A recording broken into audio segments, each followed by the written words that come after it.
नमस्ते. जर तुमचा जन्म कोणत्याही महिन्याच्या 8, 17 किंवा 26 या तारखांना झाला असेल, तर तुमचा मूलांक आहे 8 आणि याचा मालक आहे शनी.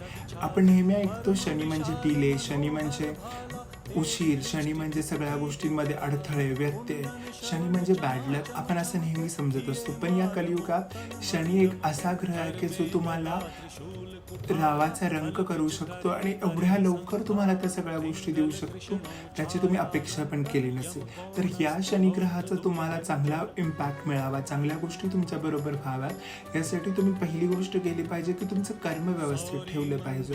म्हणजे तुम्ही ज्या गोष्टी करता, ज्या गोष्टी तुम्हाला अचीव करायचं त्याच्यामध्ये तुम्हाला प्रामाणिकपणा ठेवला पाहिजे, तुम्हाला तुमचं आचरण व्यवस्थित ठेवलं पाहिजे. आणि दुसरी गोष्ट तुम्हाला ही करायची की तुम्ही शनिमंत्रांचा जप करा. रोज तुम्ही शनिमंत्राचा जप करा, महादेवांच्या मंत्रांचा जप करा. तुम्हाला